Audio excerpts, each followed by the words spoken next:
A serial killer and a high school girl swap bodies in the middle of the night, and now they have 24 hours to go back to normal.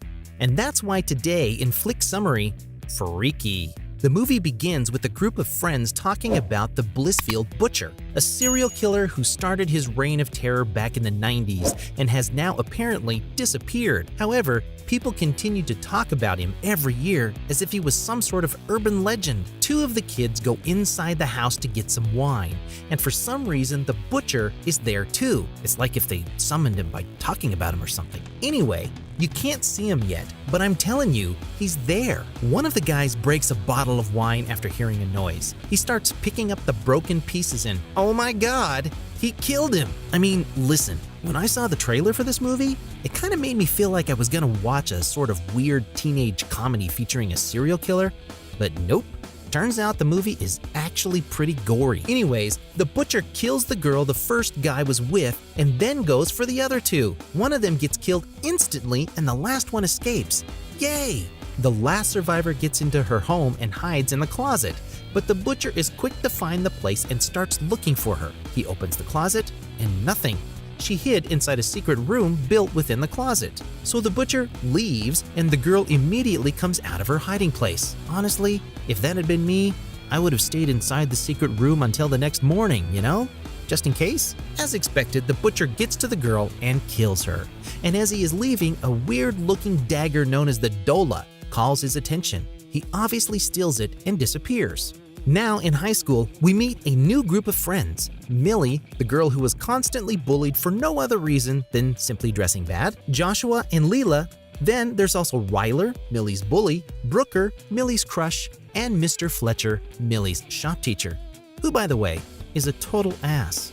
As Millie is in Mr. Fletcher's class, she gets scolded harshly for being late. Brooker tells her to set her watch 5 minutes ahead to avoid being late again. Now remember this, as it will be important for the final part of the movie. The class gets an alert on their phones notifying them about the death of the 4 Blissfield teens. Police don't have a suspect yet, but Millie and her friends are confident that this was the work of no other than the Blissfield Butcher. That night, Millie goes to the school's football game and cheers them up, being that she is the mascot of the team.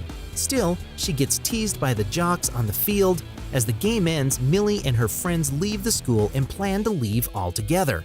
But Millie chooses to stay as her mother promised she would pick her up. Now, let me give you a little bit of background story. Millie's father had died 1 year prior, which led her mother to become an alcoholic. Her sister Shar is a police officer who is hardly ever at home, and that's that. Now, back at the school, Millie is now all alone waiting for her sister to come pick her up, since her mother was way too drunk to do so.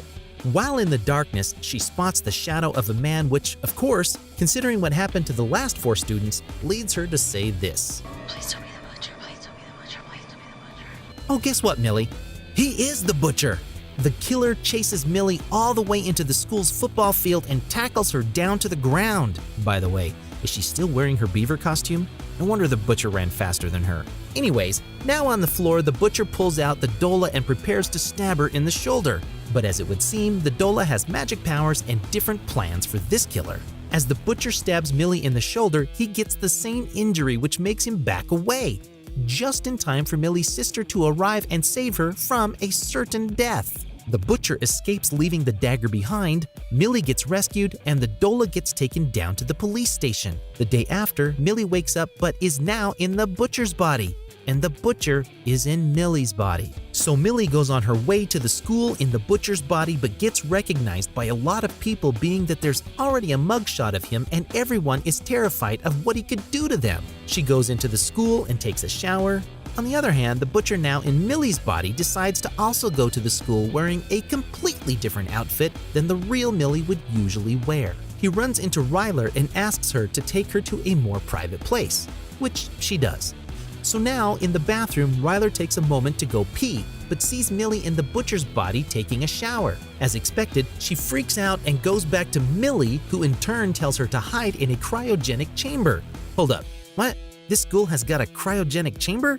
These kids must be rich. Mine didn't even have toilet paper. Damn. Anyways, the butcher in Millie's body talks Ryler into it and then locks her up to freeze her to death. What a way to go. We now make a cut to the real Millie, who is still trapped in the butcher's body as she attempts to find her friends. When she finally does, they freak out and run for their lives, but eventually stop trying to escape when Millie does the school mascot's dance and tells them some personal things only she would know. Funny thing is, throughout the chase, writers took an opportunity to mock the slasher genre and had Millie's friends drop this line. You're black! I'm gay! We are so dead! Now convinced that she's trapped in the butcher's body, her friends try to help her and ask her about what happened. She talks about hearing the dagger whisper something, and the doula comes into the conversation. Joshua looks for the artifact online, but can't understand anything as the article he found was in Spanish. So they go to their Spanish teacher, who reads what's written in the website and tells them the doula is evil. So here it goes. The doula is an ancient Mexican dagger that was used for sacrifices. However, the rule states that if the sacrifice is not completed, the souls of both parties involved exchange and the change becomes permanent after 24 hours. Long story short, if Millie wants to get back to her body, she needs to stab the butcher before the time is up.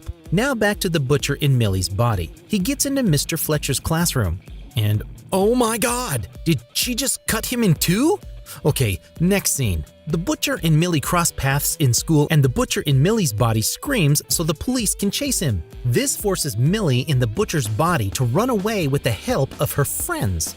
They go to a local shop and get her a mask so she can walk freely without being recognized.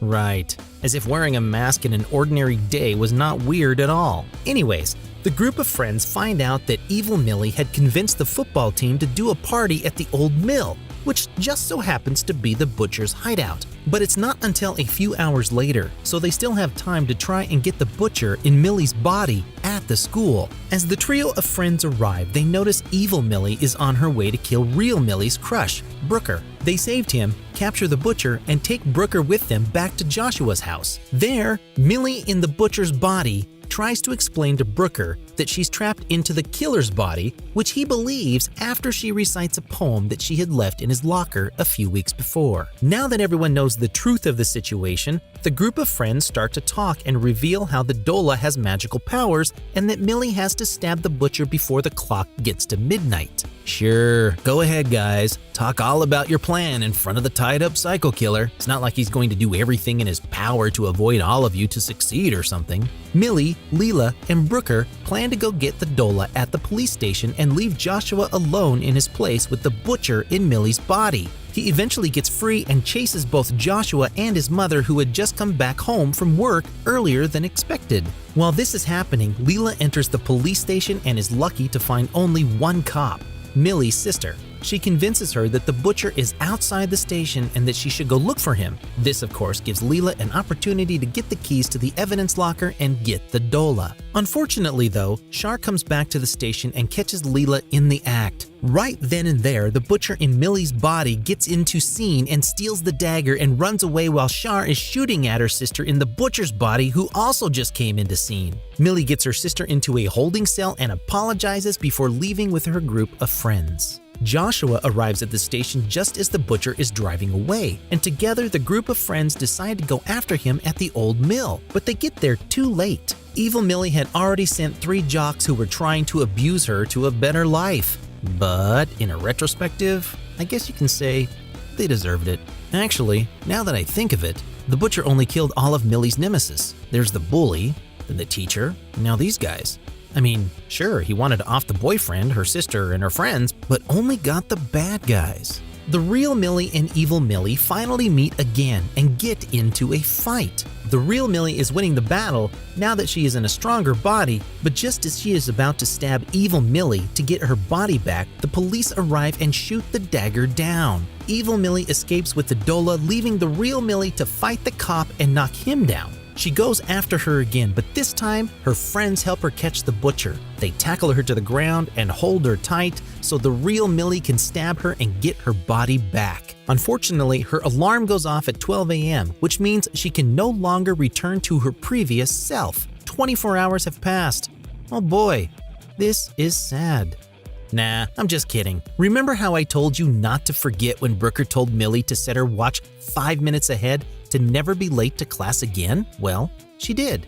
So, in reality, she was still on time to complete the ritual and go back to her normal self. With no time to lose, Millie stabs the butcher in her body and waits for the magic of the dola to do its thing. Millie goes back to her body and the police arrive just in time to shoot the butcher in the chest before he can attempt anything against the group of friends. Hooray! We then cut to a scene in which the butcher is being transported to the hospital in an ambulance, but his pulse weakens and he finally dies. Or does he? We'll get to that in a minute. Millie is now home with her family and getting ready to go to bed. But as she leaves her mother's room, she listens to some noise and finds the door of the house open. Some suspense builds up and OMG, it's the butcher. Who would have thought? I mean, I have so many questions right now.